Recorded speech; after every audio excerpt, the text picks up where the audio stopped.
नमस्कार, बहुत स्वागत है। देख रहे हैं आप लोग ज्योतिष जरा हट के तंत्र स्पेशल सीरीज का तीसरा एपिसोड।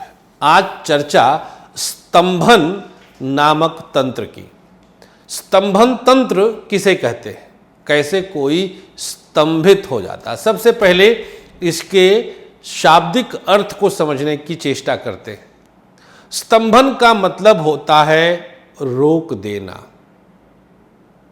क्या रोक देना, एक बड़ा प्रश्न है। आप समझेंगे कि काम रोक दिया, आपके काम में अवरोध आ गया, आपके काम में रुकावट आ गई, आपके काम को रोक दिया गया। आप यही समझ रहे होंगे, नहीं। स्तंभन आपके बुद्धि को स्तंभित करता है। आपकी सोच एक धुरी पर आकर केंद्रित हो जाती है और उसी के इर्द गिर्द घूमती है। अर्थात एक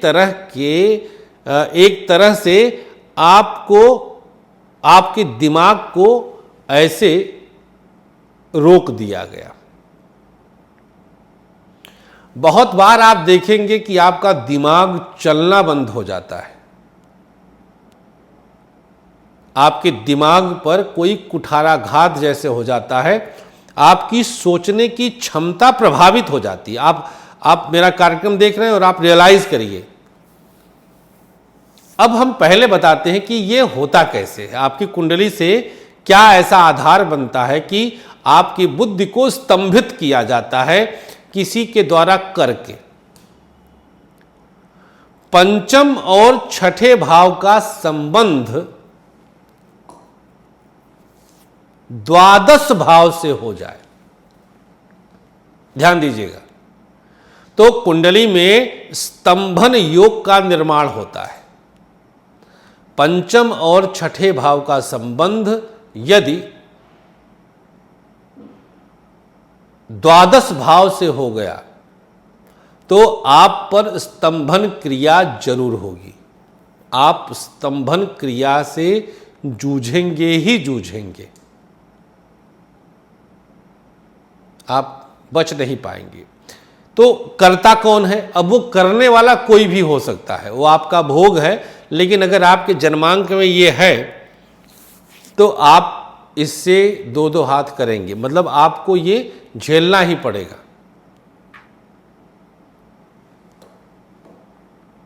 आप बच नहीं सकते इससे, क्योंकि ये दिक्कत आप लेकर आए हैं। अब कौन सी दशा में ऐसा?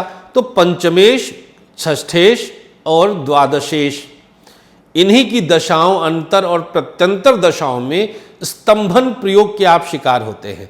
और इन तीन ग्रहों के स्वामियों में यदि कोई ग्रह सौम्य भी हो जाए, और कोई ना कोई तो सौम्य ग्रह होना ही होना है, तब फंस जाएगा मामला, बुरी तरह फंस जाएगा। आप बिल्कुल विचलित हो जाएंगे और आप पर यह प्रभाव डिप्रेशन में ले जाकर के आत्महत्या के लिए भी इंस्पायर कर सकता है। निर्भर करता है कि उस पर अष्टमेश और द्वितीयेश का कितना इन्फ्लुएंस है। पांचवें, छठे, 12वें के साथ आठवां और द्वितीय भाव का संबंध कैसा है पर निर्भर करता है कि ये स्तंभन प्रयोग किस लेवल तक जा सकता है।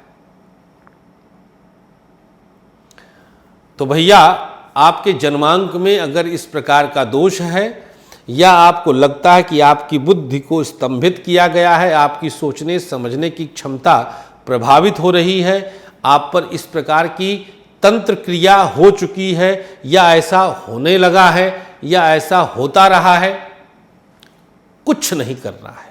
एक बार बस, केवल सिर्फ एक बार होलाष्टक महानुष्ठान की तैयारी में आप आइए।